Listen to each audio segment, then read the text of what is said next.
Well, guys, I have no idea where Anthony is. I don't know when he's going to show up, when he's going to be Don't here. even listen to this guy.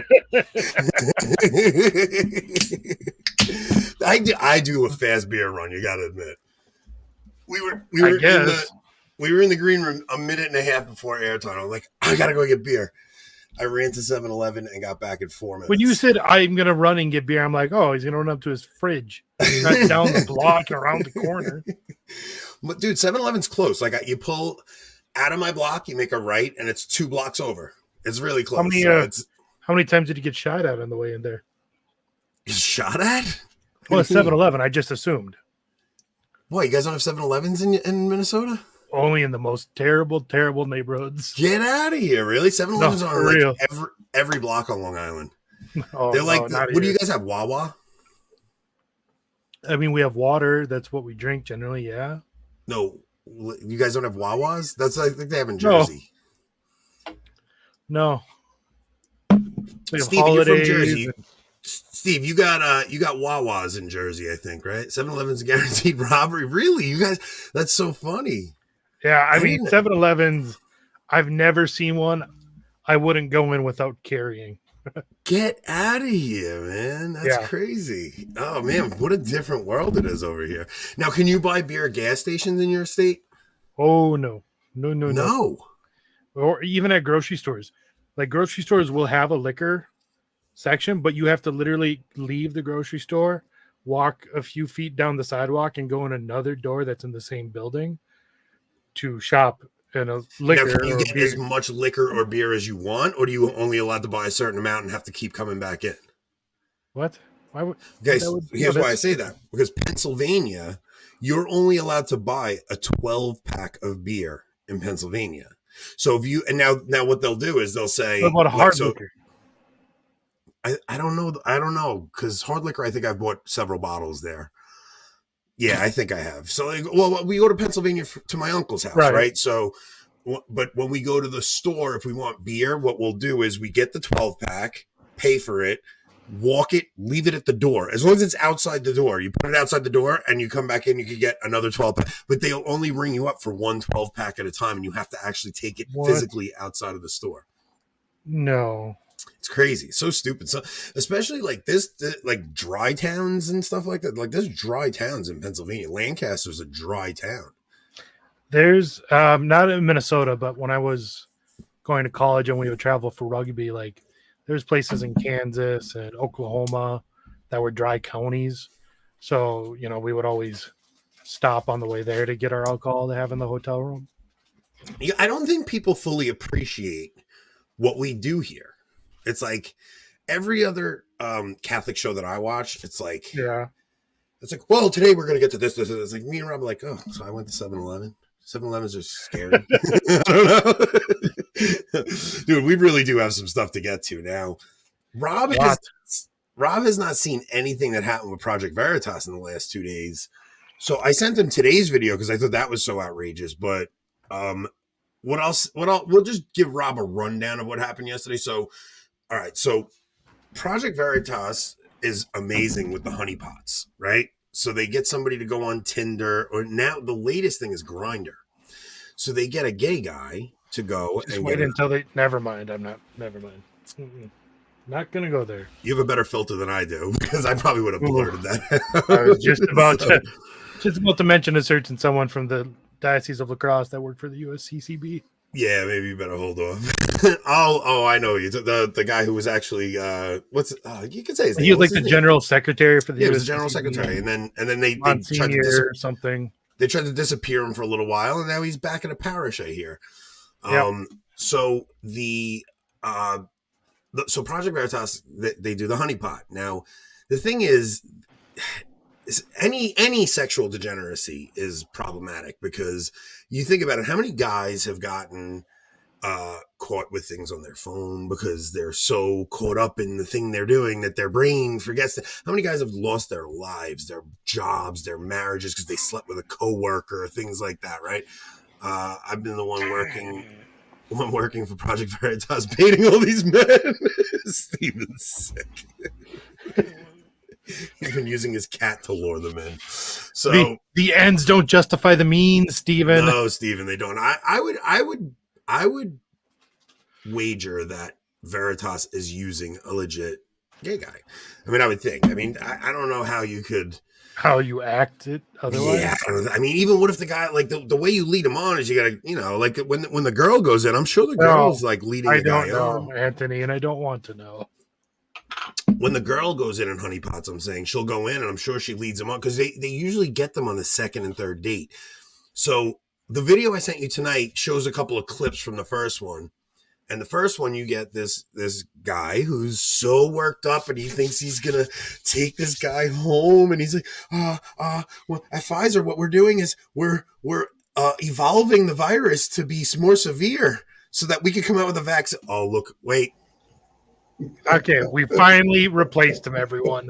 We finally got a decent co-host for this show. We should have built it up a little. So here's our surprise guest, everybody. Built up, man. Nobody cares that I'm here. Built it up. I wanted to build the suspense. I told everybody in the chat, I'm like, I got a big surprise for everybody. It's like C-list. I'm on the C-list over here. So we're talking about the Project Veritas video that dropped. Did you see tonight's? Enoch? I did, yeah. All right, so Rob, why don't you bring this up? Let's show this video. I haven't seen it yet. Rob hasn't seen it yet. He has no idea what's going to happen on this video. You went for a surprise. So this is with you said this is the second night, where I would assume this guy think he's meeting the same guy from the last night, but yet it's what's his name from Project Veritas there, right?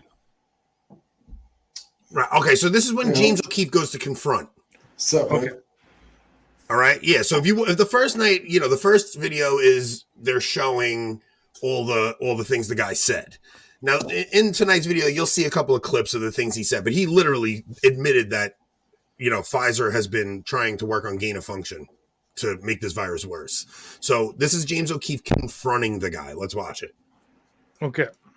Pfizer want to hide from the public the fact that they're mutating the COVID viruses. Is this real life? I'm literally a liar. I was trying to impress a person on a date by lying.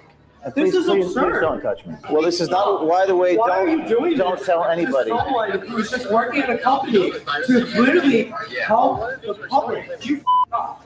You really did. Please bring the cops as soon as possible. I'm really very unsafe. Can you please unlock your door? No, don't let them leave. Please unlock the door. Why is going on here? Please unlock the door. Please unlock the door. Unlock the door. You're trying to unlock the door. Unlock the door. All right, you can pause it, Rob. Dude, this guy, you can take that off the screen because we'll just talk. Because if we go through that whole video, it's 10 minutes long. Now, bro, so what my point is, Pfizer's trying to keep up with the woke agenda, and they got to keep up with diversity, equity, inclusion. So instead of finding a guy well-suited to the job at Pfizer and finding the proper director, this guy is the director of strategic operations, and mRNA research planning or something like that. Right. So instead of finding somebody actually qualified for it, they wanted to fill a quota. So they picked a gay black guy. It doesn't matter what he's actually qualified for. They got to have this token gay man in the spot. Now what happens is you get a guy who's he's got so I was saying, like, even straight guys, like if you have a proclivity towards degeneracy, you're going to lose your faculties, because somebody even said, like, why do these people keep falling for these Veritas videos? I don't understand. It's like, dude, you're out on a date, you're getting honeypotted, you think you're gonna get lucky. You are just blah, blah. You don't care what happens, right? I mean, countries have been using, that has been using sex for intelligence operations since Rome or earlier. So yeah, look at Swalwell, right? And Fang. Yo, Enoch, this isn't like news from the pew. I'm not ready for it. Don't wait for me to like tell you to talk. Like, just jump in here, bro. I'll jump in when I have something intelligent to say. I was watching YouTube videos yesterday of road rage shootings, and there's this one of this. The guy's got a camera facing back into his own car, and he's driving. He just pulls out a gun and starts shooting at someone next to him, and it looks exactly like Rick Barrett. It's so hilarious. Yes. You know what's funny? I have one of those cameras in my car too. For work, my uncle put cameras in every single vehicle facing in and out, so he could see if I'm on the phone, if I crash, something like that. You know. So he gets to watch you watching YouTube all day? So he tells us it only kicks on and sends him the video if there's an accident. But, I mean, I'll be honest with you, I put a sticker over the camera, so I don't know. I don't let him watch me. Oh, man. So what do you guys think about that video? I think that, to me, that's exactly what that is. This guy, he should not have ever been in that position, and they wanted to fill a quota, and that's what they wound up with. That's a good position. I don't think a lot of people are talking about that or even mentioning that the fact that it's the same thing with the press secretary, gay black Jean Pierre, right? That's her name. Yeah. Yeah, they have Jean Pierre. Jean Pierre. They have to fill that. They have to fill that quota, and then top of that, when you're in that position, your disposition and lower faculties, you could tell he was going through all the manipulative actions that a person would. Mm-hmm. You know, first anger, then it's manipulation, and then just all the next thing you know, he's in his natural habitat on his knees. I mean, it was perfect. It was just great. Guy was losing his mind. This isn't real. This isn't real. I don't know. No, this can't. But even Rob, if you continue to watch it, the guy actually in the video from yesterday, the guy's saying, "Oh, this better not be like, you know, one of those sting operations where you're videoing me." Like he keeps saying that. He's like, "Why do you keep asking me about this? Are you are you recording me? Why do you keep asking me about Pfizer? I don't understand." I was waiting for Chris Hansen to walk in. Well, those old Chris Hansen videos are great. To Catch a Predator. Those are so good, man. It's like yeah, a lot of the youngins probably don't remember those, man. Chris Hansen just. Anthony, I have an idea for a new weekly show. What's that? We do it. Do it how? What, set people up? Yeah. I would love to. I'll set people up. I don't care. I got no qualms about it. We all know you have no qualms. You guys would be perfect for that. Yeah. So, but there was Project Veritas, man. I really don't think people understand how important they are. Kudos to them. Bro, they really are the only outfit doing investigative journalism for things that we care about. That's true. Yeah. There's not a single other media outlet that actually does investigative journalism about topics we care about. Every one of them are these fake stories. Like, we're going deep to find out about climate change. I don't care about your mythological theories. Like, I want to see really what things are going on. I think they're a very important cultural force. So we have a lot of topics tonight. I think the main one, my thing lately, after especially watching Tucker lately, right? Tucker's been on a tear talking about the CIA. Tucker, I already know her. Sorry. I mean, he's been talking about JFK getting assassinated by the CIA. Wait, did I miss the joke? What did he say? What did he say? Tucker, I hardly know her. Oh. You got a terrible mic, Enoch. My bad. Is this better? Which is funny because he produces music. You would think he'd have the best audio quality of all of us. What did you use for a pop filter on your first album, Enoch? Old Sock. Yo, you know what's funny? I've never talked to Elijah. Me neither. I want to meet the other Yazzie brother, man. What's he up to? Because he's been in the chat for trivia, but I've never interacted with him. Really, he's not on Twitter, right? He is, yeah. He's on there, but he's not on there. He's not very active on there. No, not too much. Not too much. No, he's smart. He has self-control, unlike me. But so Tucker's been doing all these things on JFK and the CIA. Then he went over the Epstein thing and talked about how Bill Barr, they're going to get Tucker. They really are, bro. You're just going to see Tucker hung himself or something.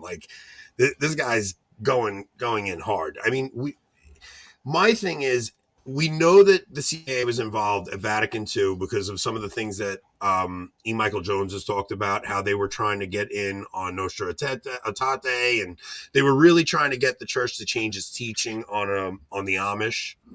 We're going to say the Amish.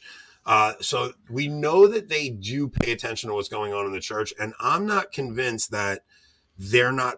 I think that they see that the traditional mass is a rallying point, and I think that they know religion is the biggest thing that they have to worry about, because nothing can unite a people like religion, and when you have a movement like traditional Catholicism, that can really unite people.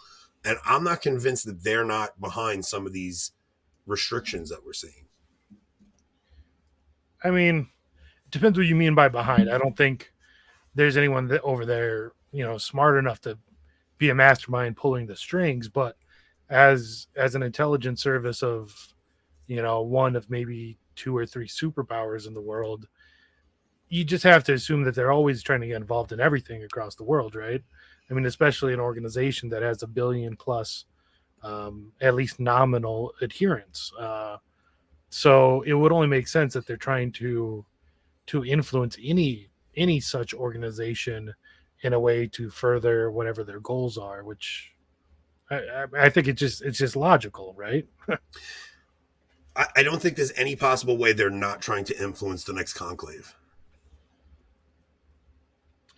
I would once again, I would say you'd be a fool to think otherwise. I would think if you really say someone who adheres to Americanism, you'd actually want them to, right? Because that's America America flexing its muscles. Yeah, but you see, like, we're constantly seeing that Francis is elevating a particular type of person, Right. And we tend to see that person is usually somebody who has a lot of shenanigans in their past, and they're easy to control. And it almost looks like the people that are being elevated, that there's intel on those guys, and it's like, hey, promote these guys because we know we could, so like maybe some of them visited Epstein's Island, and it's like things of that nature.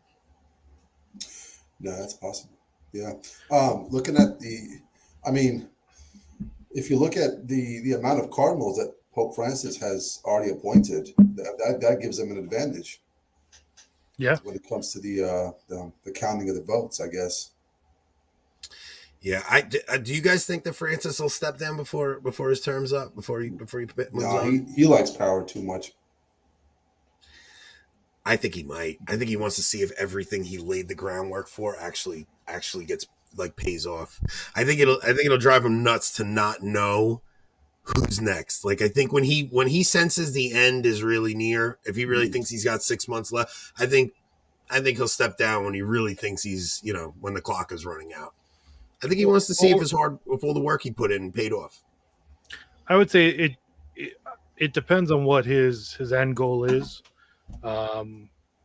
Let's just say, for hypothetical sake, and not that I believe it or anything, but let's say his motives are to somehow hurt the church.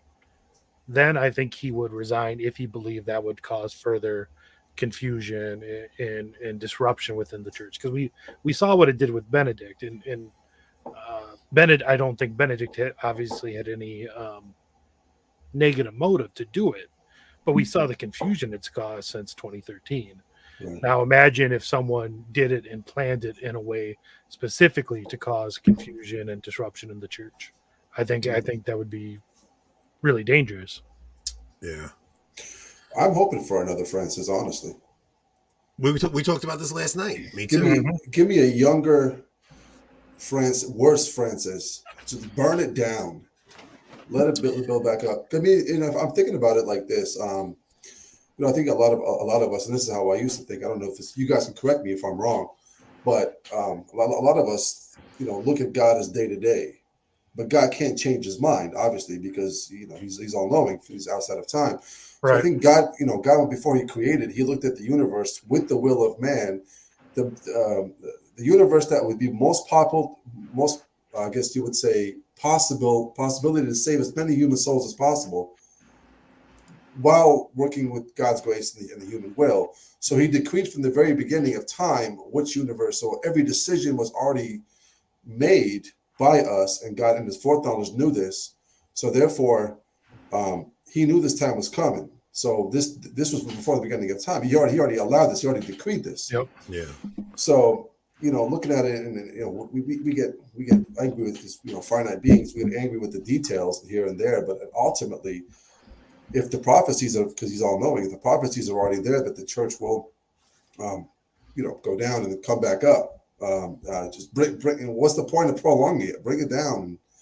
So we talked about this last night, and my point was, I don't think people are really understanding how many people turned to a deeper faith or a traditional faith, took their faith more seriously because of the crisis in the church. Yeah. Like persecution spurs faith. I mean, it really does. That's what, the saints are born. When you have nothing else to lean on, not even your own hierarchy, what else do you have to lean on besides the faith itself, besides the deposit of faith, right?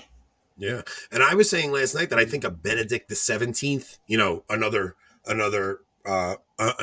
pope who wants to try to get the hermeneutic of continuity go, I think that would cause confusion worse than we have now, and it would almost prolong the inevitable anyway. Like, I feel like you're right, burn it all down. Like, the whole thing, we know in the catechism it talks about the whole thing, like, we have to follow our Lord into the passion, and the whole thing has to come down so that it can rise again. And I think that I think you're right that people have a very narrow sense of like time. Mm. Like we think so finite. Like, we're thinking, oh, the next 2 years, who's the next pope? It's like, guys, I'm sorry. You have to look at the big picture and how God has this playing out from all eternity, and we aren't privy to it. Prophecy never gets fulfilled the way you think it's going to. It's always true. It's always something different. Everybody thinks they know how a prophecy is going to... I mean, think about the Sanhedrin, and think about the Jews of the first century. When Jesus came, they were all like, this isn't the way it's supposed to be. Right. So they didn't recognize their own Messiah. Right. And we're in a situation now where prophecy is playing out, and everybody's saying, this isn't how it's supposed to be. But it's like...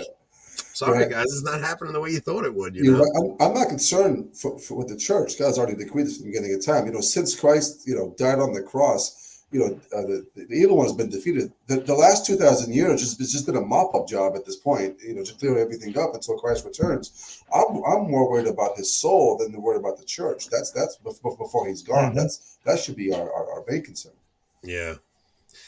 Yeah, because whatever happens, you're right, Enoch. I mean, it will be for the best, because God, by his very nature, can't literally allow anything else, right? Like, however this plays out, however terrible it might be, will produce the most amount of good that is literally possible in the universe. So you just got to accept it and go with it.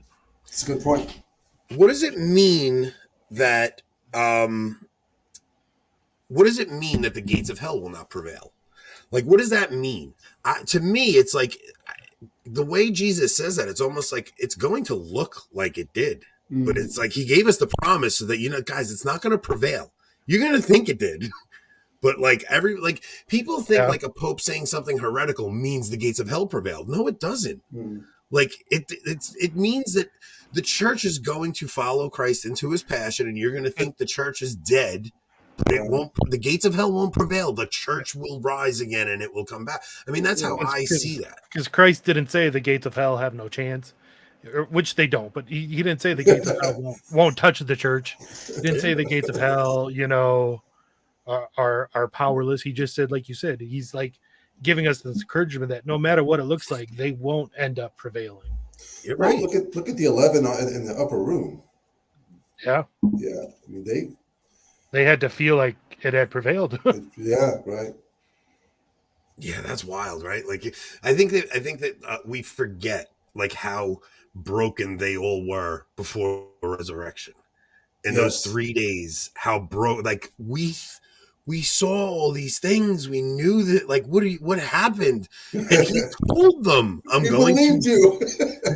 But he told them. You can see in Scripture, he tells them multiple times, like, the Son of Man must die and on the third day rise again. And they're like, "What?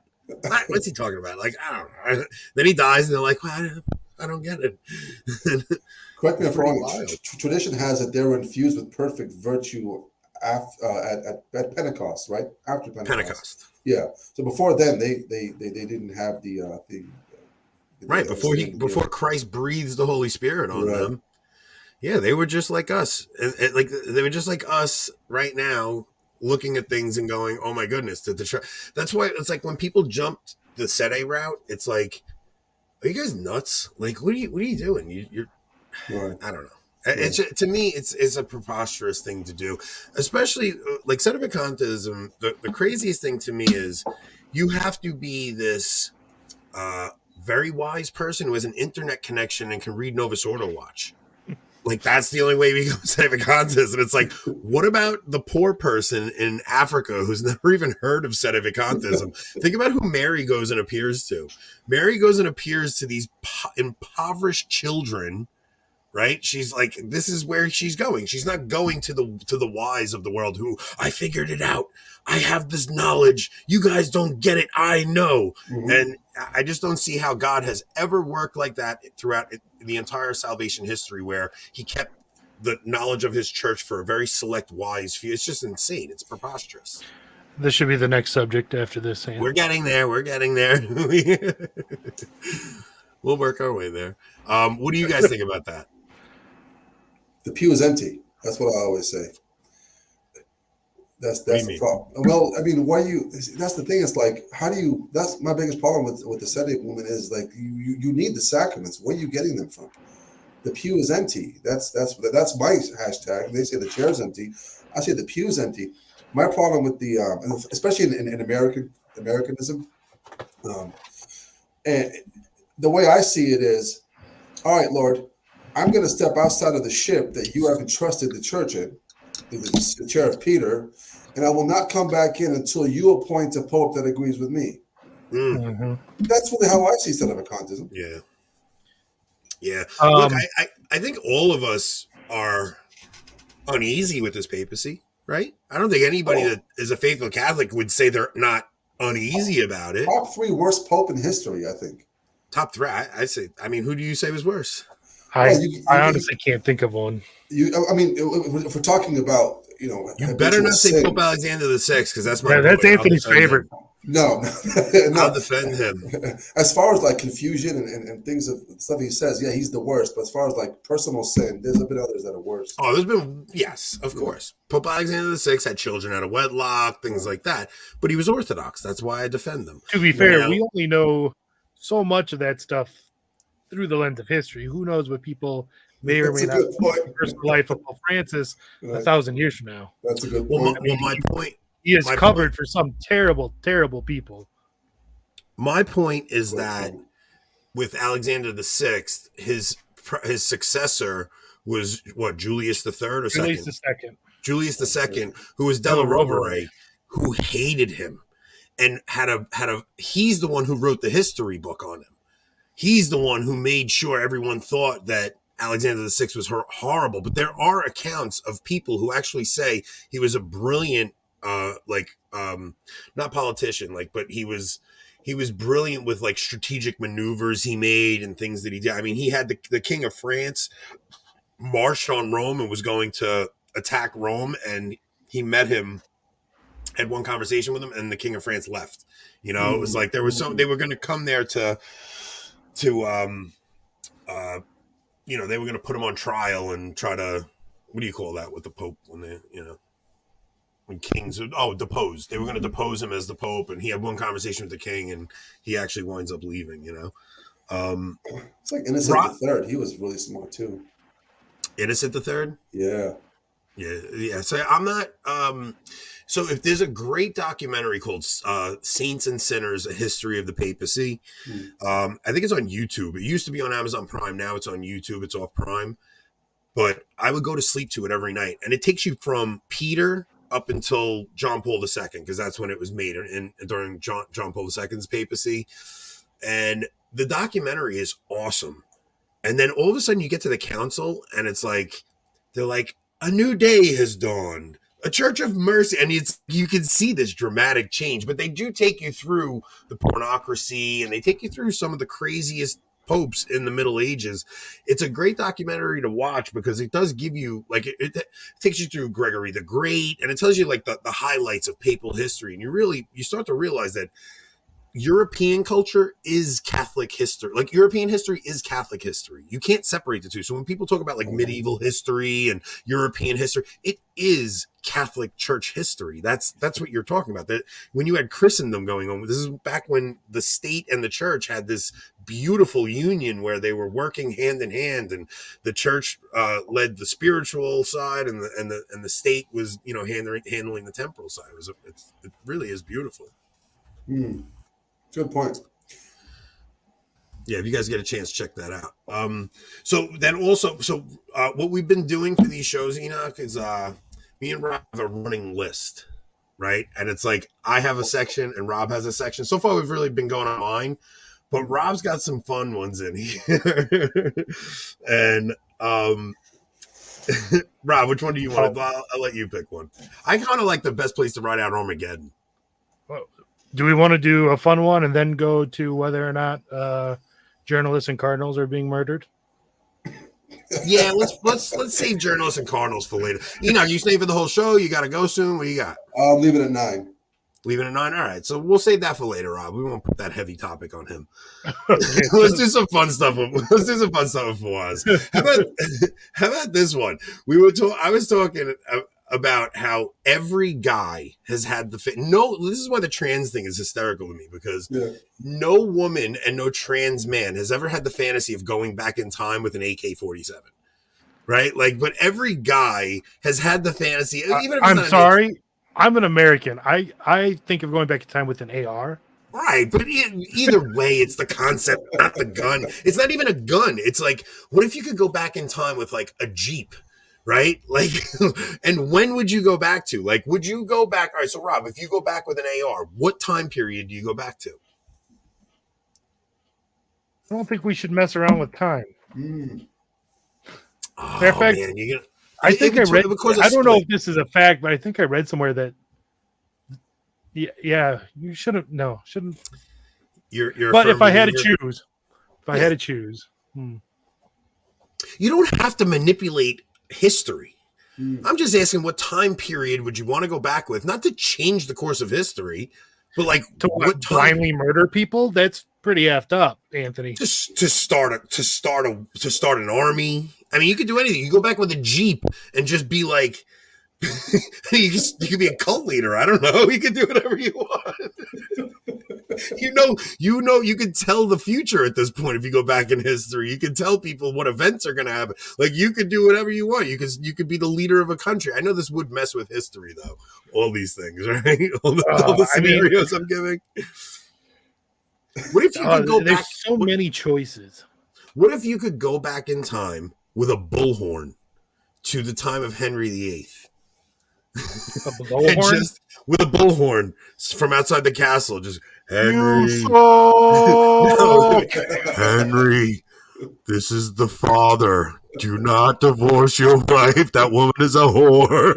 Like, I'm pretty sure they had more or less funnels that did that thing. Nah, like, come on, like a real bullhorn or something, like a real. You wouldn't have to do that if you went back to Luther first. Then it'd solve that problem. True. You can take Luther out with the AR. Yeah. I think it would be fun to take one. One is kind of useless, right? What are you going to do with just one? You have to have at least a couple with the ability to make more. But you need a lot of ammo. It'd be fun to take one back to the battle of the Teutoburg Forest and wipe out Arminius and see what the Roman Empire does after that. Then maybe they end up conquering Germania. Go to a battle that we won, like even if you went to Lepanto and just like help them out, like make it so that they really go to Constantinople, 1453. I'd go back. What happened? I'd go back July 20th, 2013, July 26th, 2013. What happened? That's my wedding day. For a second, I'm like 2013. Is he talking about going back to the Conclave? If you could go, problem. I got married in 2005, man. That's crazy. 13.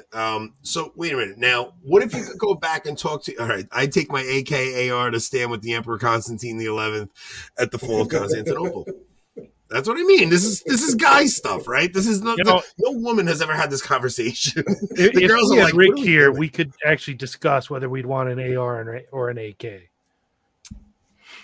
I don't care about the gun you take. I'm not even allowed to have either of those guns in New York. Look at the girls. The girls just are talk to your friend Fritz. I can't believe you remember his name. Look, the girls in here are like, they're talking about luggage. Look. The guys are like, take out Cramner, take out the Look, Alex is like, tell Judas to repent. Hope's like, I don't even know what the girls are. They're not even paying attention to our conversation. Steven says, I'll go back in time. Look, Caitlin, what? Hope, what? Like, the girls are having one conversation, and we're all right. Lou's in.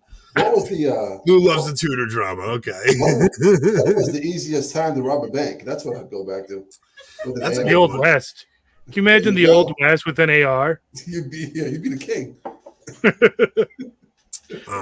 Yeah, that's what I mean. Like, you go back to the Wild West. Take it back to Bunker Hill, beat both the Continental and British armies, and just rule everywhere as a king.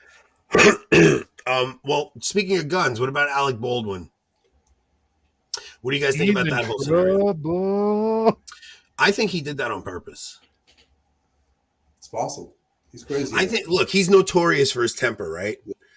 Notorious for his temper. And I think that he thought there was a blank in there, but I think he aimed that gun in anger and like he was so angry with her and he thought there was a blank in there, but dude, listen, everyone knows when you have a gun, you don't point a gun. You treat every gun as if it's loaded and you do not point it at anyone, even if you know it's not loaded. Get your fifth. Yeah. That is just a rule that everyone knows. So how does this guy point a gun at somebody and pull the trigger? I don't get it. He's notorious for his temper. And they don't even do that in movie sets. Like whenever you see a gun being pointed at a camera, it is just that camera. They never do it with the person behind that camera. Never. So even when you see it looks like somebody's pointing a gun at somebody, that's a camera trick. There's never a real gun being pointed at somebody ever. And they have there's never any live ammo even allowed on set. Right. And yet they found live ammo in his gun belt. In his gun belt. Pretty crazy. It'd be the old revolver. I mean, anyone with a blank is not a live round. It's pretty obvious. Was it a Bruce Lee's kid who died like that too? Yeah, that's how Brandon Lee died too. Same thing. On set of The Crow. On The Crow. They're doing a remake with Brandon Lee. Yeah, he came back from the dead. They're doing that whole special effect technology. Yeah, I'm trying to just burn through my topics quick because some of these are so goofy. So other day I went. That's interesting with Baldwin that you said though, because I think he thinks that he's left enough to get away with it, even if he did it on purpose. Well, look at what happened. As soon as it happened, he sends out his publicist to start throwing these stories out. He didn't pull the trigger. This was a devastating accident. We don't know what happened. And it's like he jumped on to control the narrative so quickly. And everybody's like, oh, this poor man, that had to be an accident. And nobody really thought about it. It's like, dude, this guy is known for punching paparazzi. He's got a vicious temper. He's had fights with people 100 times. And he was the director on the film and he's acting in it. And I think he had a blowout with this girl. He said they went out to dinner like the night before and they had an argument at dinner. And I think he lost his temper and he was in frustration, grinded his teeth and pointed that gun and pulled the trigger thinking there was a blank in there. So I don't think like the charges are even severe enough. Like I know maybe manslaughter, but I don't know. Should be like I don't know. My question is he's been charged, right? What is going to come out unrelated to this, but about him that is bad enough to where the left now wants to get rid of him enough to actually charge him with this crime? Because they would usually never charge one of their own unless they feel like for whatever reason it's best to jettison him, right? So what other story are we going to learn about him? Did he go to Epstein's Island or something of that nature? Maybe they could throw him under the bus for 2 or 3 things. Right, exactly. For something. Or they'll turn it into a gun control issue. Let him off the hook. Like they do. Never let a what is it? Never let Emmanuel Roberts. He said, "Never let something go to waste." Yeah, never let a good crisis go to waste. Crisis go to waste. That's what they always do. Yeah.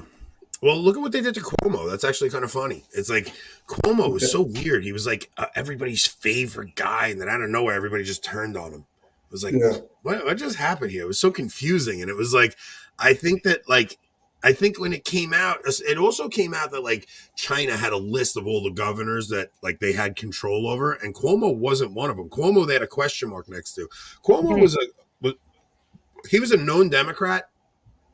But he was also like a tough guy New Yorker, you know. He's like, he acted like a mob boss, and I don't think they liked that he had like a mind of his own on certain things. I mean, of course, he towed every Democratic policy, but he still was like, they didn't like that they couldn't really like tell him certain things. I think that's a good point. That's an excellent point. You know, yeah. I don't think anybody likes a tough guy New Yorker. I mean, you guys don't like me, so. That's fair. Yep. All right, so let's see. We knocked out a bunch. So I made a joke the other day because when you go to buy wine, do you know anything about wine? Who you talking to? Yeah, both of you. Do you guys know anything about wine? Like, how do you buy your wine? Like, how do you know what to get? Do you have like a brand that you typically like, or? Well, I take into the account that I have testicles and get bourbon instead. So.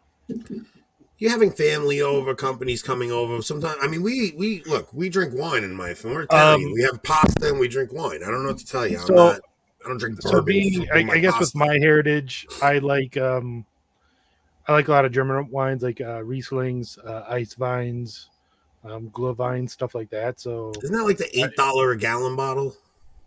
No, like a bottle of ice vine is like $75 for 350 milliliters. And you'll buy that when you go to get wine? No, almost never. That's way too expensive. That's what I mean. So when you go into the liquor store and you got to get a bottle of wine when company's coming over, how do you pick the bottle? Mead. I actually usually get mead. Honey wine. There you go. Well, otherwise, it depends what you're eating, right? I mean, if you're going to be eating something with a lot of fat, like whether it's, a steak or a burger or cheese, something like that, then you want something with tannins like Cabernet. If you're having something lighter, annoying me that you're like a connoisseur, like you know what goes with what. This is my point. You're annoyed. You ask me if I know things about wine, and you're annoyed I know things about wine. I go to the store and I walk into the liquor store, and I never want to look stupid, right? So I'm sitting there trying to look smart, and I'm looking on the wall. I bet you don't even know how to pronounce like Italian wines. No, Italian I know how to pronounce. Come on, stop. Really? Mr. Gyro? That's not Italian, it's Greek. It's Greek. According to Jason, you're Greek anyways. You phone a friend. You got to phone a friend who knows. So I'm looking on the wall and I don't know anything. First I look at prices, right? So you don't want to walk out with the cheap stuff, So you're looking in like the $25 to $35 bottle range. And you asked him and he answered and you got mad. This is what being his friend is like. I got mad that he knew what he was talking about. Look at Brandon makes his own wine. What are you talking about? I don't like these group. You guys are the worst. I thought I was like, hold on. Not alone. Anthony, pronounce his first word for me. It's Chianti. Stop it. Okay. Just wanted to double check. Chianti? Yeah, I kind of did actually. You think I don't know the CH is a cuss sound in Italian? I thought you were going to say Mario. But... It's Mario. Stop it. You say Mario. It's Mario. All right. So Anthony being a real woman right now. All answers are right. Listen. So here's what I do. Right. I'm looking and I'm like, I'm looking for a label that like makes me look sophisticated. So then when I woke up, Chianti. Yeah, that's what sounds. Everyone who you're buying wine for knows you're not sophisticated, man. I'm more worried what the guy behind the counter thinks. I don't care what the family thinks. I don't want the guy behind the counter to go, look at this rube. They probably mentioned something about. If they mentioned something about what the wine's like, and you start speaking your fake Italian, going, "Mwah." No, And he's like, "Oh yeah, he must know what he's talking about." my What's your family price knows me range? as. So I'm looking in the 25 to 35 price range, right? And I'm like, Okay. I don't want the guy behind the counter to go, look, he bought an $8 bottle of wine for $30. Like, I don't want him to do that, you know? Because I think these guys do that. I think they count on the idiot not knowing anything, and they throw a $30 label on it, thinking that somebody like me is going to come in. So I'm trying to look for a label that makes me look sophisticated when I buy wine. Speaking of an idiot who doesn't know, I can tell you a quick story. I got a friend of mine with Blockbuster used to exist. The last tail end of Blockbuster. A friend of mine went in there and he doesn't know too much about movies. I used to be a movie buff, so he texts me and goes, "Hey man, I'm in a mood for a comedy. Can you suggest a good comedy for me?" So I text back Schindler's List. The dude actually gets it, watches it, and then he texts me back. That's like someone asking for a good wine and you say Mad Dog 2020. But that's a great line, though. Schindler's List is hysterical.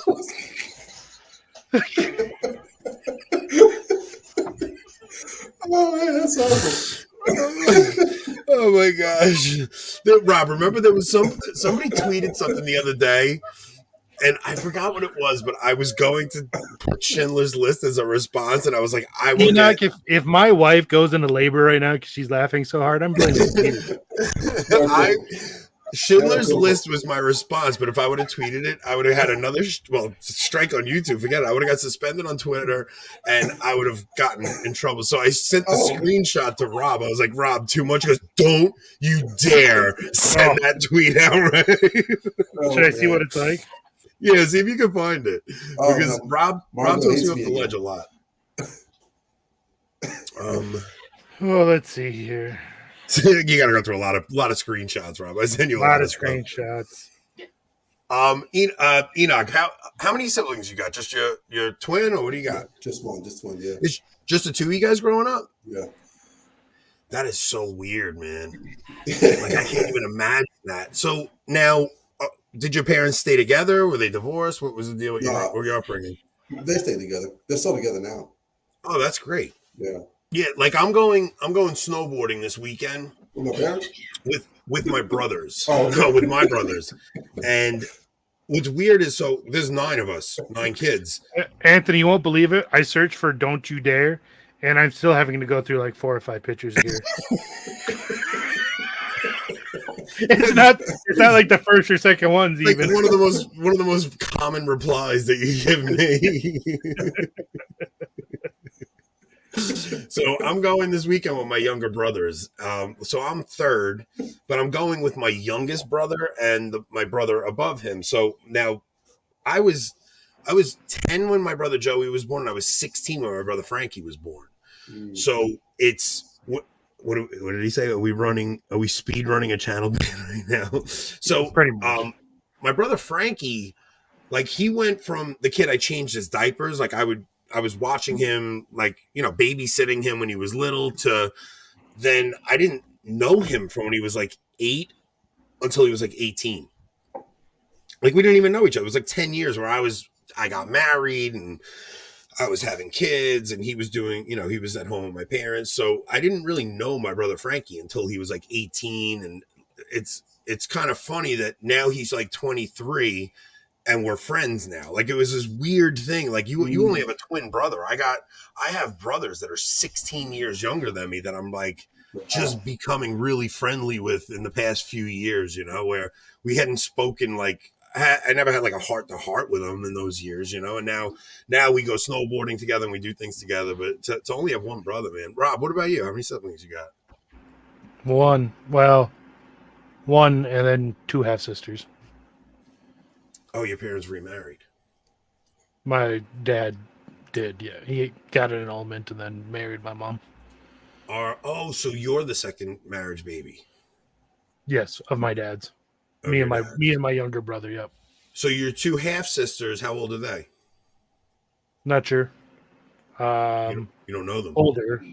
The younger one is probably 10 years older than me.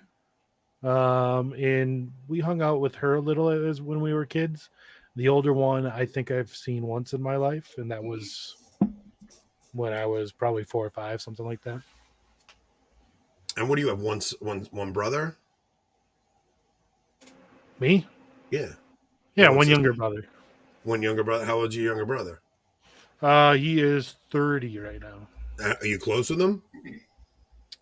Yeah, I mean, we're, being brothers, things were contentious growing up, and we're both very different temperaments and had different interests. But I mean, we talk. We hang out. He comes visit, stuff like that. So yeah, but we're not like good buds or anything. That's crazy to me. Like, my brothers are my friends. Like Elijah's your boy, right? Like, you guys did music together and stuff, right? Like, having a twin's got to be like there's got to be a bond there, right? Having a twin brother like that. Yeah, it's gotten closer as we got older. Did you guys have different friend groups growing up? No, not really. We had the same friend groups, watched the same stuff, liked the same basketball team, and it was taste in music was a little different growing up, but that's about it. To be honest with you, most of it was the same. And then we got older, we got different friends group. Yeah, dude, I don't know, man. Like, when I hear family stories, it's like, it's so, like, my family is so tough, but a lot of that has to do with the fact that we all work at the same company, right? So all my brothers, all my brothers work together. So I see my brothers every single day. So me and my brothers are having conversations every day. We're hanging out every day. Where I think most families, when, kids go off to college, they get a job, they move to another state, so you're not tight with your family, where my whole family lives close together. I have one sister that moved down to Florida, and my other sister's going to Kentucky to the convent. But it's gonna be crazy when my sister leaves. A New York Italian in Florida? No way. Yeah, my sister Teresa went down there. So but your cousin Eddie too. He's in Kentucky. Yeah, Eddie went there. Eddie was okay. So Eddie's my mom's twin sister's kid, and so we were even really close with him. Like, Eddie is, I consider, a brother almost. He's more than a cousin. Like, he's like a brother to me. So when he left for Kentucky, it was like, oh my gosh, man, I can't believe this kid left, I still talk to him probably as much as you do. And you guys had Christmas together, So, I think what happened there is such a cool thing that, like, you guys moved down to Kentucky, you don't have family down there, and you guys are forming a family with your parish group. Big time. We got a men's group that we meet every month. It's a confraternity for the souls of purgatory. It's so weird, right? Like, me and you met each other first. Yeah. And then my cousin moves down to Kentucky, and he goes to church, and his wife recognizes you from being on my channel. Did you hear how that whole thing happened? No, I think maybe she might have told me, but I don't know. What happened? So Ari tells Eddie. He says, "I think that's Enoch." And Eddie says, "No, that's not Enoch. Enoch's like 5'4". He said, "How tall are you?" I'm 6 foot. And okay, that's what I would have guessed. Yeah, he's like, he looks short in those trivia shows. I'm actually standing up right now. No, I'm just kidding. Okay, Rick Barrett. So Rick is a half man. He comes up to me and goes, "You know Anthony about that?" I was like, "I have no idea what you're talking about." I'm sorry, I didn't. I forgot your name. Well, you didn't know my last name. Yeah, we didn't know each other like that yet. So he's like, "I told you, babe, it's not him." And then Ari goes to my wife. She goes, "Does your husband make music?" She goes, "Yes." And he goes, "I'm telling you, it's him. Go back, ask him again." So, and then finally he talked about the trivia show, and then I was like, "Oh yeah." So, yeah, because we had just met also, right? Like, and we didn't meet like. It was weird. I just kind of I saw you in News from the Pew, and the only one out of that group I really knew was Steve Cunningham. Like I knew Steve Cunningham, so I was like, he shot me a text and he was like, "Hey, we're starting a new panel show," because he left, the rundown. So I caught the first episode, and I just thought you guys had great chemistry together. You seem like a really nice guy, so I just shot you a message. I was like, "Hey, man, you guys want to?" I was like, "We're starting our channel too. Like, come on trivia with us. It's a fun hang." And we had only done 2 episodes together. Right. But we were very friendly right off the bat. Like, there was immediately there was we knew, we were like, all right, I like this guy, So it was funny that you met me first and then went down there and then that happened. What did he say? Jason is super short. That was so weird meeting him. Jason has Rick is like 6'5", so Jason has Napoleon complex. Like he admits that. Like Jason's 5'6", and 5'7". Yeah, but tell him he's 5'6", it drives him nuts. When you guys talk to him on Twitter and say Anthony told everybody you're 5'6", he goes crazy about that inch. But growing up, like he would fight everybody that he was shorter than because he had a complex. Like he thought everybody thought he wasn't tough. He was fighting people. He drives a big monster truck. He's compensating, you know. So it's funny being like a short guy. Look at Rick Barrett. He's obsessed with guns. He wants to shoot people all the time. Being short's rough, man. Drives a truck, you know how it is. How many steps does it have to get up into it? 2, 3? For Rick? Yeah. It's built a ladder, I think. It's funny because Jason showed us his picture of his big truck when he was younger too. Yeah, even now. The other day I go, Jason, you're so short. You probably got one of those Nissan 3500s, don't you? He's like, wait, I actually do. What's going on? But I only knew that because Trevor had told me that Jason had that truck. Is Jason one of those guys that knows his height down to the? Yeah. He measures. He's like, I'm 5'7" and 2 millimeters. Rick is one of the he's like one of the best to do what he does.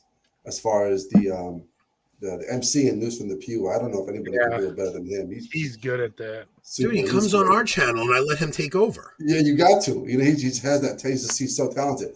But you guys are two of my favorite. Like, this is like my favorite channel. I don't tune into a lot of channels. I'll tune into this one because every episode it's just you never know. It's like a box of chocolates. I told Rob, dude, I love this show and I never know. You guys are perfect combination. I mean, isn't our dynamic so perfect? It's like Rob going like this. Oh my god, what did Anthony just do? Is my face. Nothing makes me happier than to see him put his face in his face in his hands. Like I love shocking him.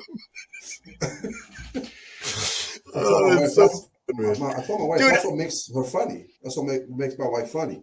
She's not funny on her own because she's a woman, but she's funny. She's funny because I'll say something funny and her reaction to what I say is funnier than my joke. My wife's reactions are hilarious. Holy cow, man. I was telling everybody before, like I had to unsubscribe my channel from my wife's phone because she kept seeing Rob putting up videos that said Anthony, who's a bigger chauvinist, Anthony or this one, and my wife's like, she's like, why are you such a chauvinist? I don't understand. I'm like, Nicole, you just don't get it. Just please stop watching. Watch anything I do. You're fine. Don't worry about it. She saw the marriage advice video. She got so mad. That's funny because that video had been on your channel a year, but no one could hear it because your audio is so bad. So I boosted it and master it, and suddenly you get in trouble for it a year after you record it. I'm like, Nicole, that's been on my channel since I started. It was the first. That was the first video. First video I did, and she's just like, I don't know. So now she's finally come to just accept that, like, she can't watch anything I do. It just doesn't, she just can't handle it. Women are funny; they just don't get what humor is. I'm like, you just don't get it, hon. Don't worry. She's very sweet. She's cute. She's just not funny. It's not her fault. She's upstairs. I'm gonna get yelled at. She hears everything.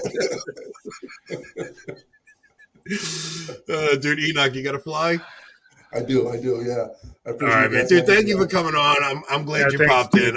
It's fun when we just get somebody to just surprise us and pop in, man. You wanna shout out your latest song, man? Which one is that one? I don't even know what he's up to. The Fear Nothing. Fear Nothing. Oh yeah. I just put out after I finished the album. My wife had to stop me from making more music. She goes, Prudence. She is Temperance, my friend. So I had to. But I put out a new song called Fear Nothing. It's different than I've done before, I think. If you would, Rob, I don't know. You heard most of my music. So check it out. Is that the one I said had that Method Man sound to it? That's the last one you put out? No, that one. That one is it's called Modernist Chick. Oh yeah, that's right. Yeah. This one has almost it almost starts with the feeling of like almost like power metal or symphonic, like symphonic power metal. Obviously that's not the style of music it is, but it's got that same like it's a hard hitting one. Usually my files, as far as like my individual peaks, is about 15 to 18 files per song. With this one is 30. So I had 30 different individual vocals off of this song because I had a lot to do. So it was a little bit more challenging to do, but this one I really enjoyed. I think it's one of the best songs I've done. Listen, I know you guys like Enoch's songs, but he's got Marshall coming on the That's 30th. right. On Monday. He's got. I mean, not that we need to promote that. Well, how much do we pay him to? How much do we pay him to mention us to Marshall? Oh, you're paying me nothing. I've mentioned you guys for sure. Bro, you gotta. I've been trying to get Marshall on, and so many people have been saying our channel to him. So, like Daniel, the kid, the guy who does his clips show, Daniel's telling him to come on with us. Then, what's his name? Kennedy mentioned my name on his show the other day.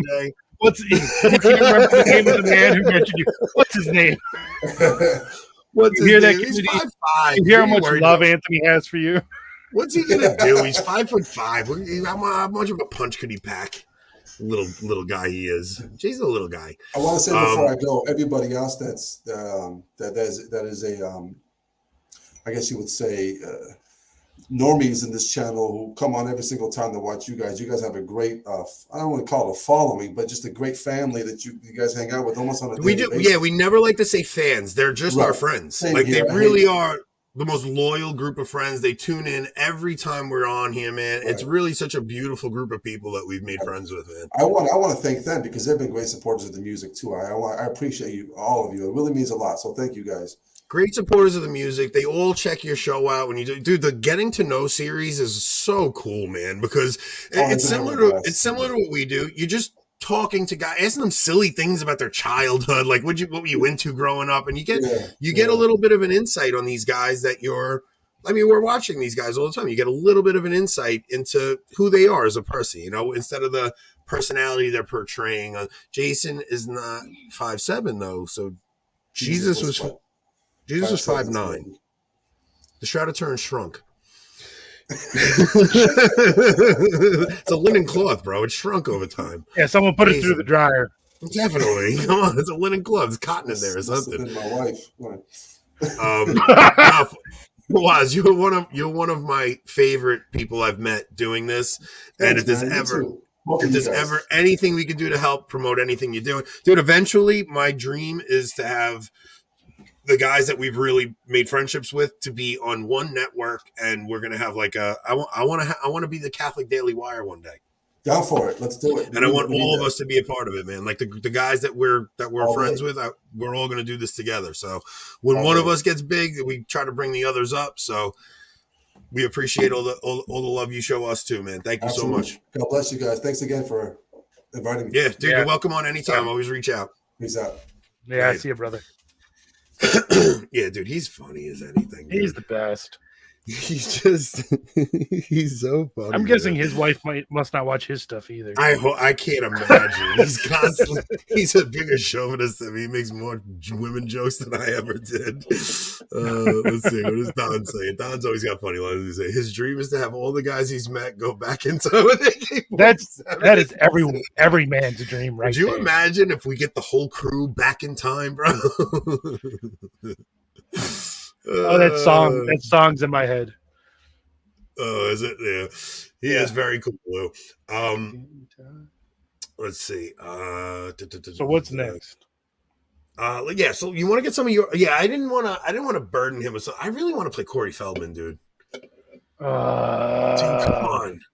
Let's go Corey Feldman. Bro, we all grew up. I just want to remember him as the mouse. We had 55 people in the chat. Enoch leaves and 10 people left. You guys got to be kidding me. Either that or he turned off his bot farm.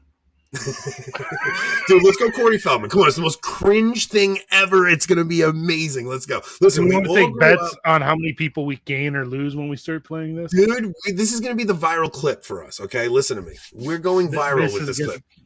Listen, let's get it prepared, get it ready. Here's the thing. We all grew up watching Corey Feldman. He was in Goonies. He was in License to Drive. He's in all these movies I grew up watching when I was a kid. I think he was in 16 Candles, or maybe not. I don't know. All these guys look the same. Who was the other Corey? Corey, the one who died. It was Corey Feldman and Corey Haim, right? Oh, yeah. Yeah, it was Corey Feldman and Corey Haim, the two Coreys. They were growing up. Corey Feldman was in. He was in Gremlins. Come on, guys, give me some movies here. What else was Corey Feldman in? We grew up watching this kid. Then what happens with child actors is they hit puberty and they look like aliens. They get molested. They look like aliens, and they can't stay relevant no matter how much they try. Right? They try and they try, but they just can't stay relevant. Now, we have a really big surprise for all you people who are not in our Telegram who have not seen this yet. So now Corey Feldman is a phenomenal musician. I know you guys like Enoch, but Corey Feldman is the greatest musician. And look, he had some time away from the game, and he's the comeback king. So he just put a new song out called The Comeback King, and it's just, look, he is the comeback king. Like, you know, the guy was sent this to me in the group chat. You know how many pictures I'm having to go through to find this? Oh, it's all of Jason's stupid memes too. Jason, you're the worst, dude. Who's texting me? No, we have to find it, dude. While you look for that, I thought this was a funny picture the other day. Top Gun 2 was poo-poo. Why did you remove Connor as a mod? I removed all mods for tonight. For tonight? Yep, things were getting contentious with the mod, so no one gets to be a mod tonight. People. Wait, what happened? What do you mean? Did I miss something? Yes. What did I miss? When all the guys were talking about who they'd go waste with an AK-47 back in history, all the women were talking about the contentious issue. Was it NFP? No. What do you mean? What's the contentious issue with the women? Margot timed out Michael Hodges for 5 minutes. For what? I don't know. I didn't get a chance to see it. We're all friends here. What are you guys doing timing people from the Telegram out? Listen, here's the thing. I know Michael's annoying. I like Michael. No, I really do. I genuinely like Michael. I don't guys, we can have different opinions on things. I think Michael he has a different opinion, but he's never been uncharitable to anybody. And I genuinely like Michael. I think he just has a different opinion than us. So, like, come on, Margot, you're a little bit of a tyrant there, Margot. Right? Margot's a little bit of a tyrant. I think so. Let's see. Margot, you don't represent all trads.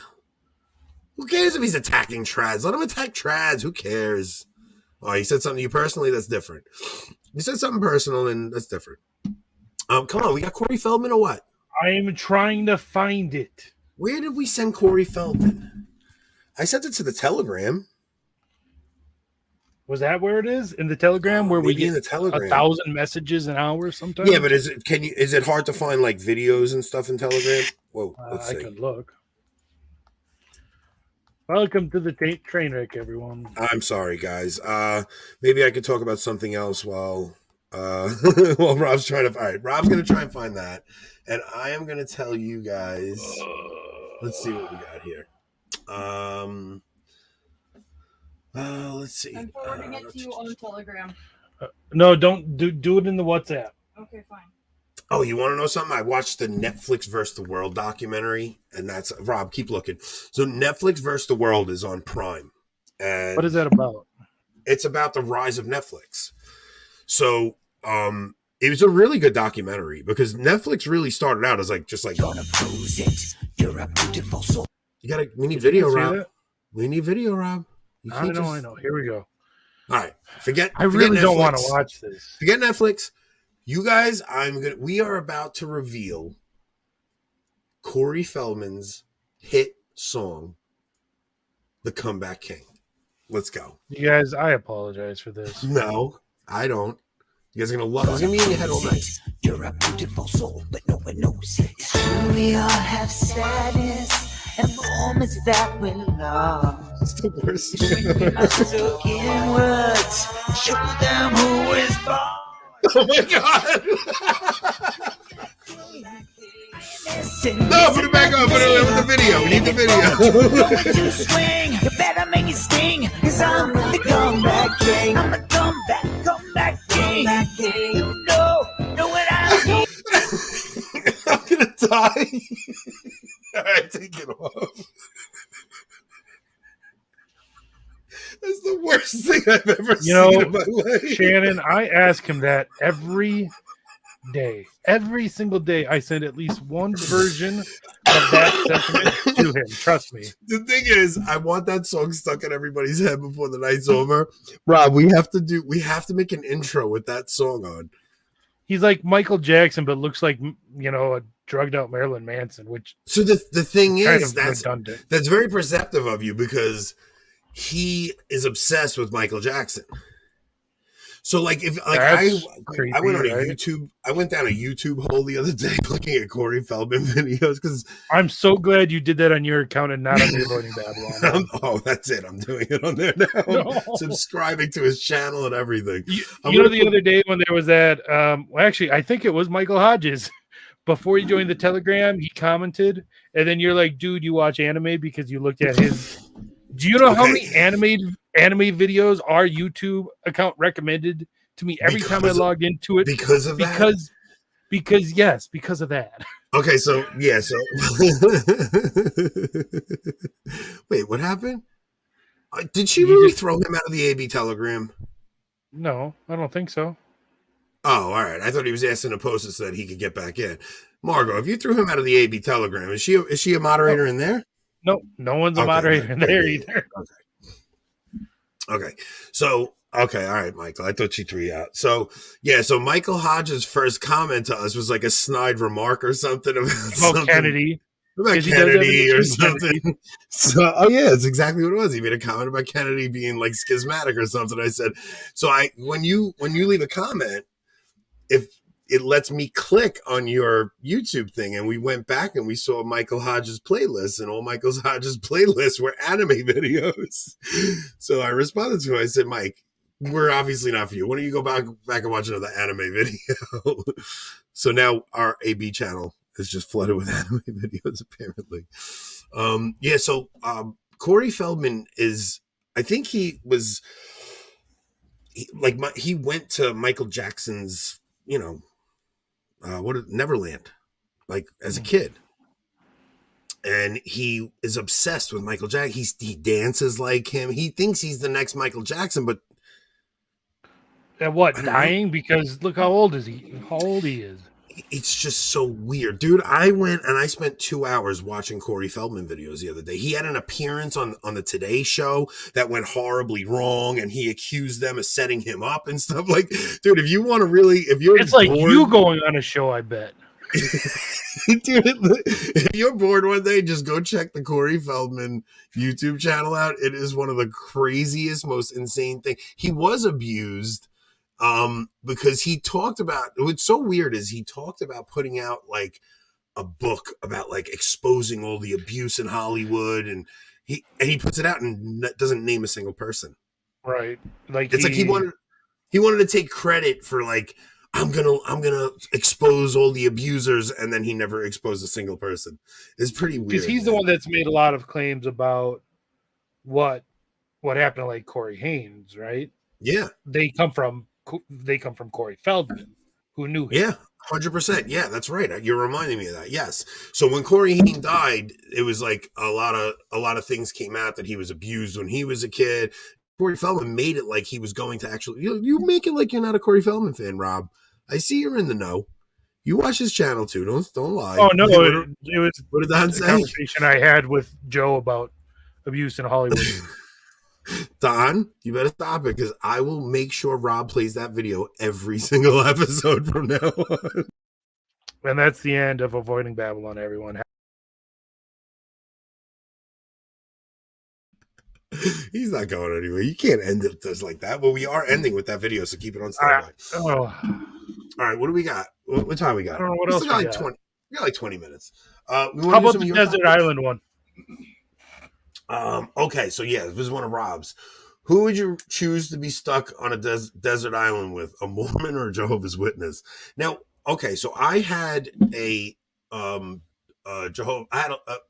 is Mormon, right? Yeah. Yeah, so I had a Mormon We need approach to me play the the other day. voicemails later Are there without any doxing phone numbers. good ones? There's Bob has two of them where he pretends like we kidnapped him and locked him in the basement. Then there's Mac pretending to order pizza. And then there's Joey calling us from his work cell phone in the Caymans to avoid international charges, pretending like he's ordering Chinese food. I was hoping people were going to call and be like, dude, you guys really do bring a little levity to my day. Thank you. Not one of those. No, it's Joey calling. I'd like the poo-poo platter, please. I was hoping, first off, I want, especially if like somebody new comes across this channel, like I want to know how you found us, and I want to know what you actually enjoy about the show. You guys can leave us a nice message. We will post that. I want to know what voicemail. psychological condition you have that drives you to watch us. I want to know why you enjoy this show. It doesn't make sense why people still tune in. Yeah. So, so I had a Mormon approach me. I'm working, and the guy comes up to me. He goes, "Sir, can I talk to you for a moment?" I'm like, "Okay, what's going on?" He goes, "Sir, would you like to come to church with me on Sunday?" I'm like, "What kind of church?" He goes, "Well, it's just a Christian church." Okay, what kind of Christian are you? Never a good sign. Okay, what kind of Christian are you? Well, we're the Latter-day Saints. I go, "Oh, you're the Latter-day Saints." I go, "Kid, listen, you don't have the chops to evangelize me. I'm just telling you right now." I go, "But would you like to come to church with me on Sunday?" Where do you go to church? I said, "I'm Catholic. If you want to sit down, we could go over the Bible and we can start talking." He goes, "No, sir, I have some other places I have to be." And he started walking away. They are very intimidated when you start to speak like you know what you're talking about. There was in like one of the Facebook like groups for the local area, I saw someone post something like they're a new missionary from the LDS here in the area, and they want to know what your favorite scripture verse is. So of course, me being the online troll that I am and was off Twitter, Matthew 16. I just move it. No, John 1, where it denies their whole concept of what they think God and Jesus are. So I posted that, and of course she, then this missionary who's just an 18-year-old girl sent away from her home in Montana to try to, proselytize to normal people, messaged and wanted to like talk about how I can know for sure that I'll be with my family forever in heaven. And I'm like, actually, I'm a faithful Catholic that really loves theology and has a podcast. Would you want to talk sometime? That was the end of it. If you actually know anything about what you're talking about, they back right off. Mm-hmm. So who has the Watchtower? Is that Jehovah's Witness? That's Jehovah's Witness, yeah. Okay, so I have encountered both of these. I didn't know which one was which. I've had people come to me with the Watchtower pamphlet, and they want to. Now, what is the difference in their theology, though? I thought they were very similar. No, Mormons and Jehovah's Witness. It's the best quick resource for this would be the videos that Jeremiah, that Paleocrit has put out on both. But it's been like 8 months since I've watched them, so. But also, like, you can never deny Catholic answers and their apologetics. For stuff like that, it is good. Yeah. Catholic Answers is phenomenal for their apologetic stuff. Like, before Francis, I would have gone to them for everything, and then Francis came and it started, like, people got a little wishy-washy and stuff. So yeah, this is, there's a lot of differences, but this is the big one here. Mormons believe that Jesus, or God the Father, is God of earth, but he's not, what do they call him, Elohim or something like that. He's not like the God of the universe. And then you can die and become a god of your own planet where you're the creator of that planet, blah blah blah. That's the Mormons? That's Mormons, yeah. So Mormons are the nutty ones who think they get their own planet. So, which makes sense because we watched The Expanse, and they built the spaceship to go out to their planet. Yes. Yeah, the LDS spaceship. They were trying to go out to their own planet. That's pretty funny. So now, Jehovah's Witnesses, what do they believe? So, like Brandon said, they're more or less a sort of Arian cult. For instance, in John 1, their translation, which claims to have been translated by their founder, who was proven in court to not even know the letters of the Greek alphabet. Like, there's court records where they show him a Greek letter and ask him, what is this letter? And he doesn't know, even though he claims he had the correct translation of the Holy Bible.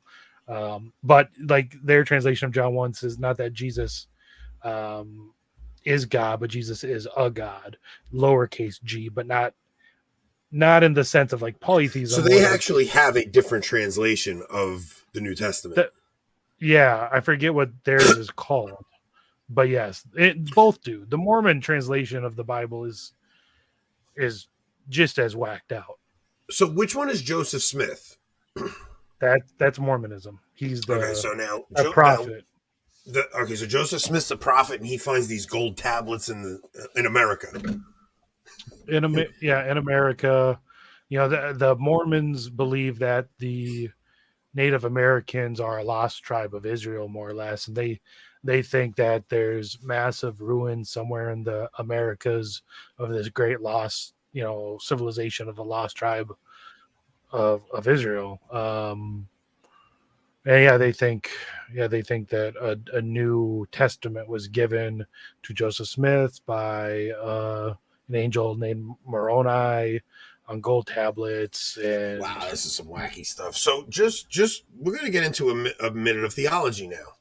So now the lost tribes of Israel, right? Mm-hmm. This is actually kind of an interesting thing. So the lost tribes of Israel. So what happens is the northern and the southern kingdom of Israel split after Rehoboam, right? Rehoboam, yeah. Rehoboam. So the northern kingdom splits off. Shut up, Hope. What'd she say? You don't speak to your wife that I heard her chuckling at me for because he's mispronouncing. Yeah, Hope though. Yeah. If you make a spelling error or if you mispronounce something, Hope is all over you, man. It's pretty crazy.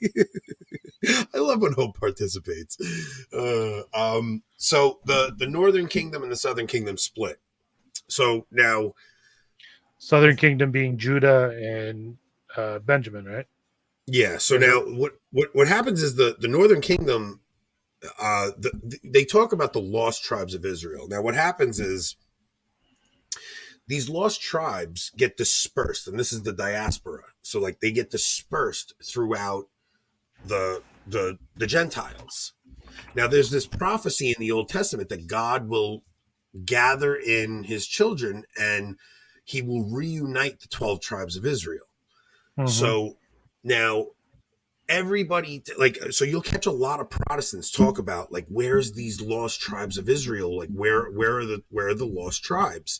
Because there's this prophecy that still hasn't been fulfilled.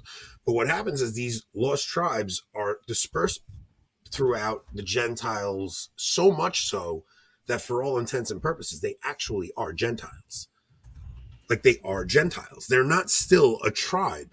They're the Samaritans. They're so intermixed that they are Gentiles. So the way that God reunites those lost tribes is by bringing the Gentiles into the kingdom.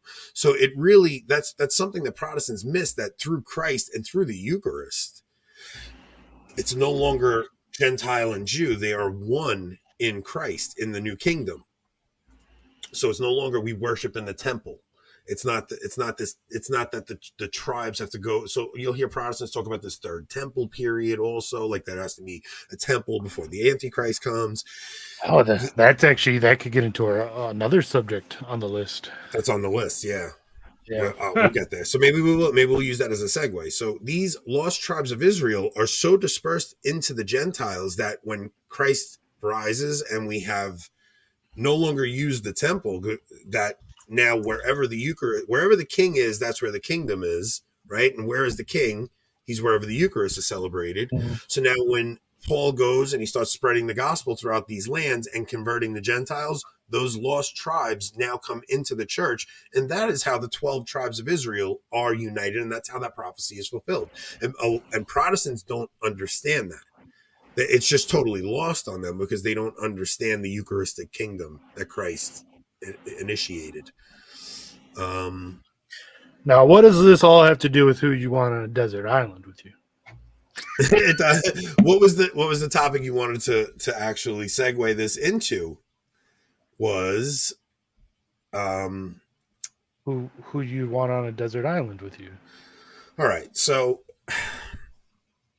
I don't know who's more annoying. For me, it's less about annoying and more about utility. Because there's a lot of crazy things Jehovah's Witnesses believe that will prevent them from being useful. Like they won't give or take blood transfusions, right? Not that you'd be. Why won't they do that? I don't know any of this stuff. I don't know. I don't know the specifics as to why. For instance, they don't celebrate birthdays. How boring would it be to be stuck on a desert island with someone the rest of your life and you can't celebrate birthdays? Yeah, no, but you're missing. You're not taking into account that I'm converting either one. Okay, who I'm there with. Well, in that case, Don is right.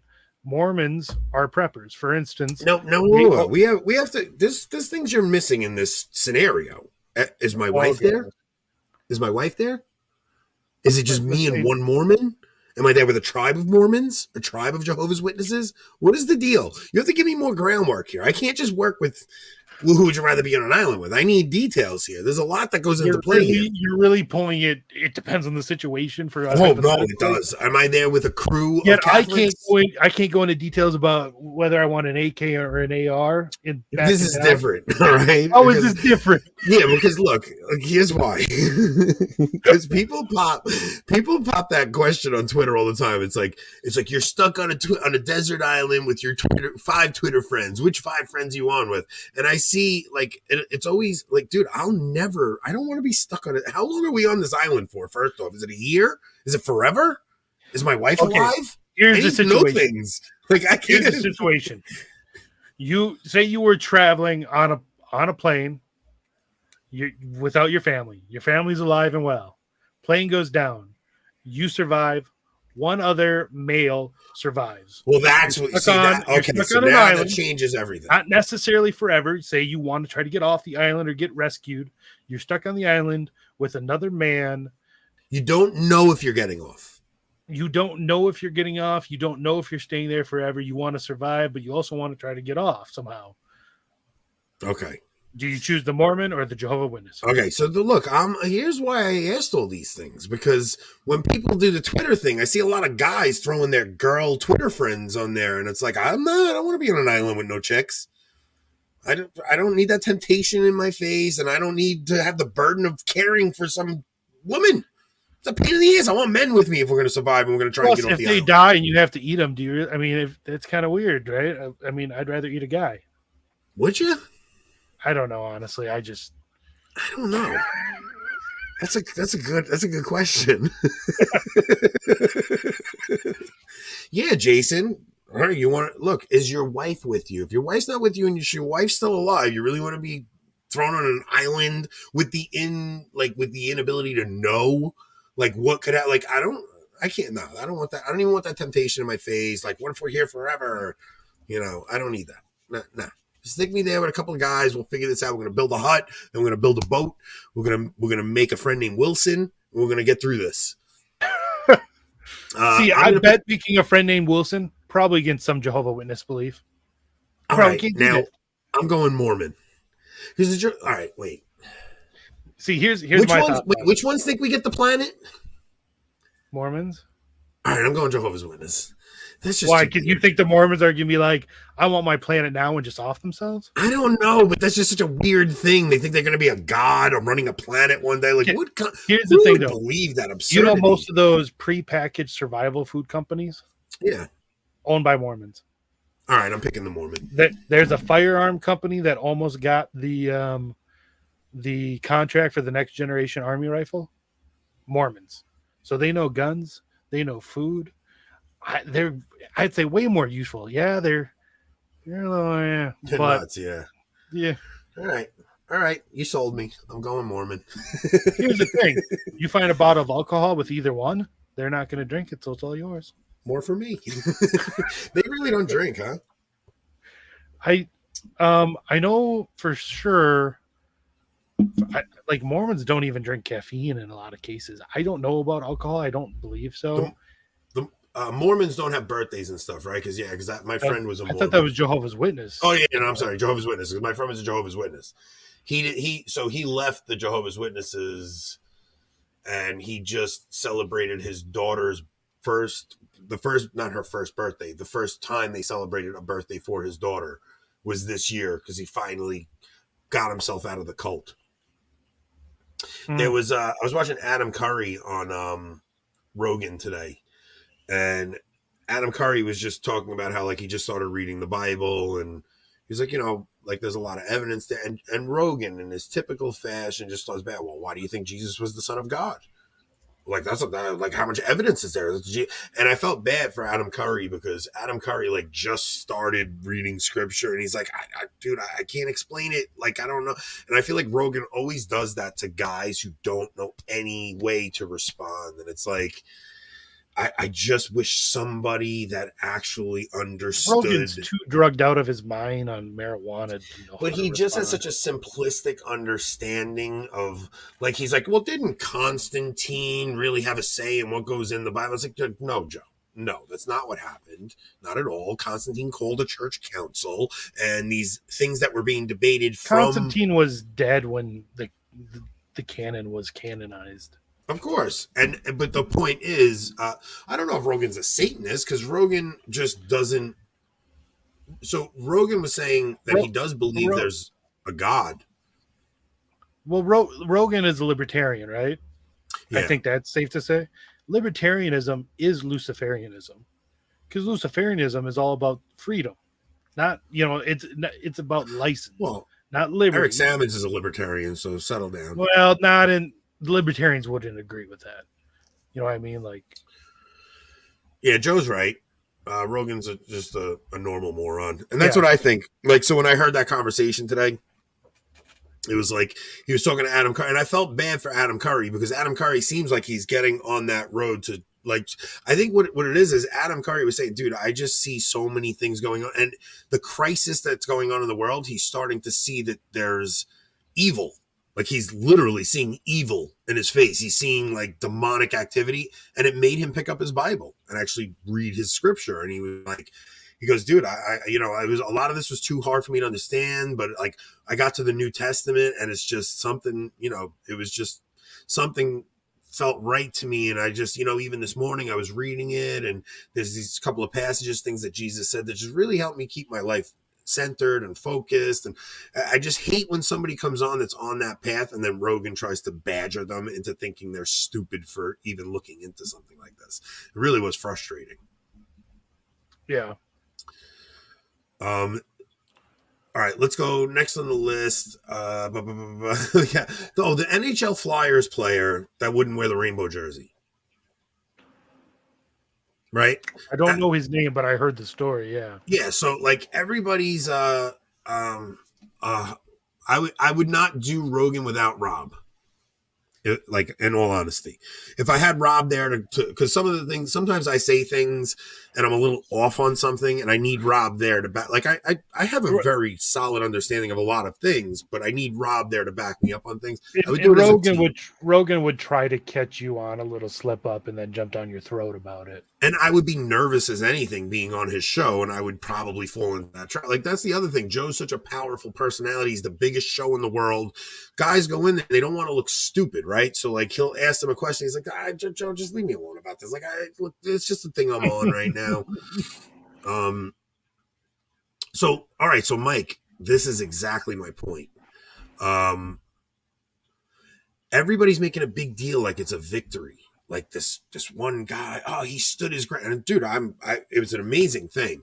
It almost reminded me like the Enoch Burke scenario. Enoch Burke is the Irish teacher who refused to use the kids' pronouns. They arrested him. He spent months in jail. He gets out. He goes right back to the school.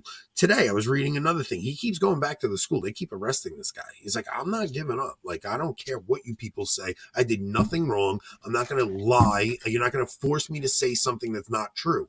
And he keeps going back into this. This hockey player They wanted him to wear a rainbow jersey for practice, for warm-up. They wanted him. I'm glad Rob talked me out of watching hockey this year. No, it's true, but the NHL is gay. So he refuses to wear the rainbow jersey, the pride jersey, for warm-up. They're all over this guy. What do you mean? Why won't you wear the pride jersey? He goes, look, it's not something that, it's not something that works with my religion. I don't care what others do. That's the end of this. I'm not having this conversation again. Next question. Well, what do you mean? And they keep asking. He goes, I said next question. I said all I have to say about this. This is something that I believe deeply about. This is my religion, and I'm not going to go against it. They kept badgering about it. Everybody's acting like this guy's so brave, and he is. Don't get me wrong. I'm not taking that away from him. My point is the entire team wore the jersey. Not one other guy stood there by his side.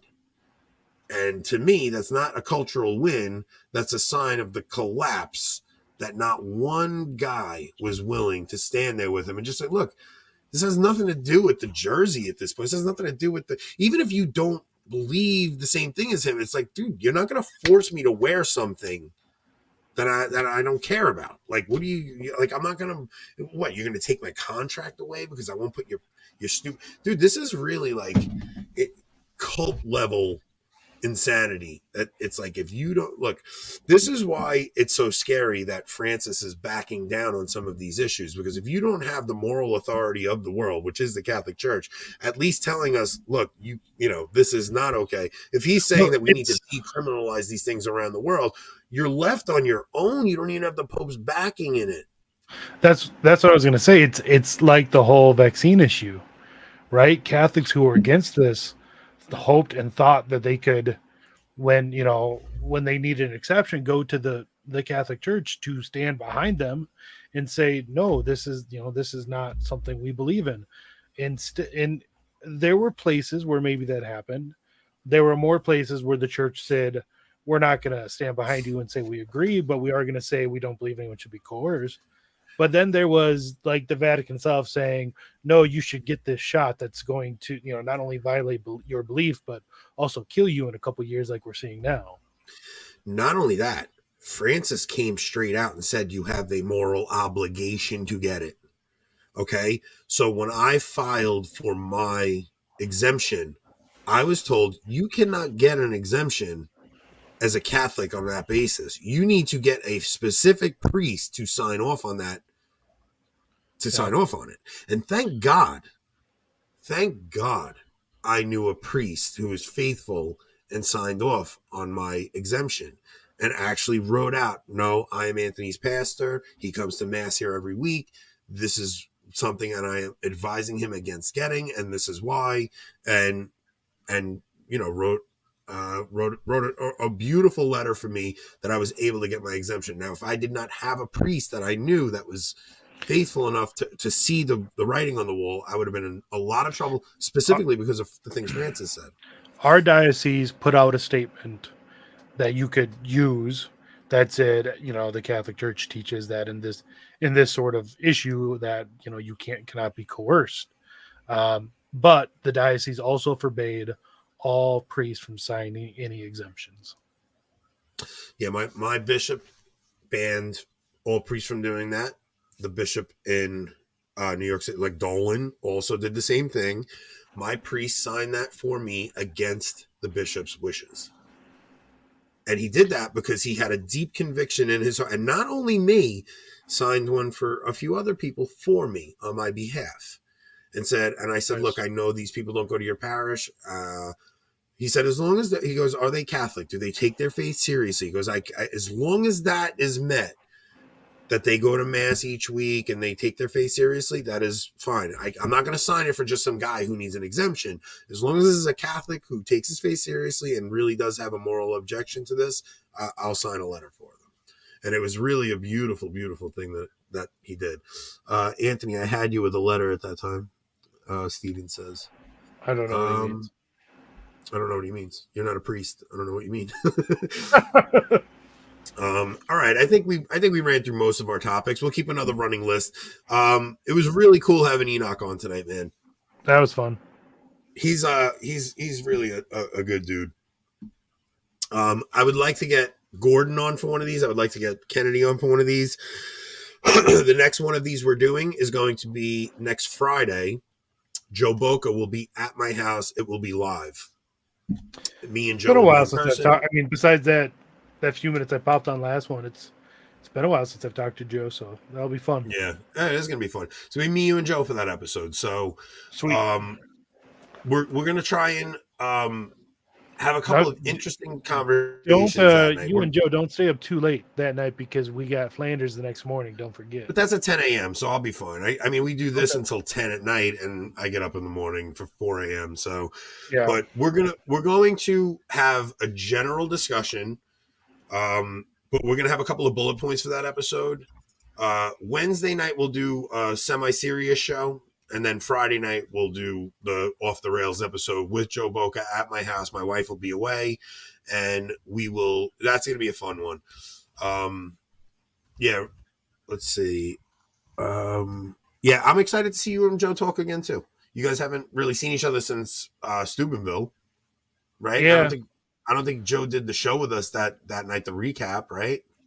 No. There was the day he was looking for you in a panic. Other than that, I haven't talked to him. Yeah, it's going to be fun, the three of us. Me and Joe talk every day. Me and Joe, I helped Joe crack a little bit of a sleuth case today. So you guys will see some of that news coming out. Show us the cat. The cat's upstairs, thank gosh. Thank goodness. I'm kind of surprised you haven't had some chicken fried rice yet. Well, I honestly, the cat knows not to come near me. Like, I don't pet it. I don't go near it. It knows not to come near me. The only time it'll come near me is if it's hungry and it like just wraps its tail around my leg and meows like, a lot. Yeah, it's just that's the only time the cat bothers me. So, but this is a fun one. It was a little keep the cat away from Steven. Yeah. So Wednesday we'll throw you guys a topic. We'll see what happens in the news cycle this week, because Wednesdays I like to do a little serious stuff, and I don't think we should make the thumbnail Monday again, because Francis tends to drop things out of nowhere, and it's like I know we'll wait till Wednesday morning, whatever the hot topic is that day. That's what we'll talk about, and then Friday will be off the rails, and we'll go from there. I may do something on Thursday with Connor, or we'll see. My wife will be away, so I got time to go on next week. I don't feel like talking too much, said I. Yeah, me neither. I think we're done with that conversation, right? Yeah, I mean, it was had, right? I think unless that conversation something big happens where, like, yeah, I think another book from Benedict comes out saying he didn't resign. Yeah.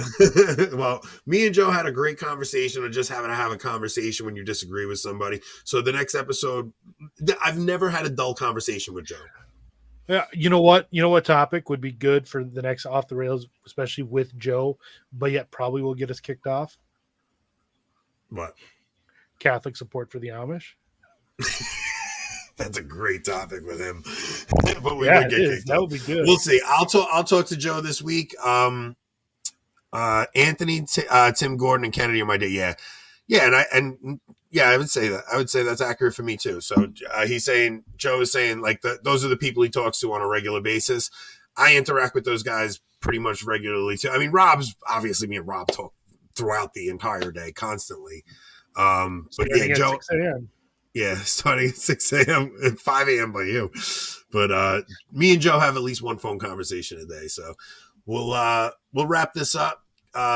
We will see you guys. I'm going snowboarding Saturday, so I'm not going to see you guys till next Wednesday. I really do look forward to the days off. Like it's cool, little build up for Wednesday and Thursday, so we'll see how it goes. We got anything else we got to say before we sign off?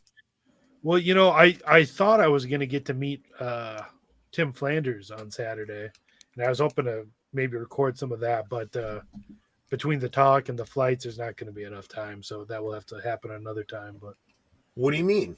Why aren't you going to have time? Not me. Tim won't. So was he just flying in, giving a talk and leaving? For the talk and then flying out, yeah. Really? Yeah. That stinks. That's not cool. All right. We'll have to do. We're doing next Saturday with Tim Flanders anyway, so that'll be a fun one. So we'll get Tim on. We'll give him a little guff for not being able to hang with you. All right, guys. Thank you so much for checking us out. We can't tell you how much we appreciate it. Please share the show with everybody. That's the way to go with it, guys. Thank you so much. Have a good night, everyone.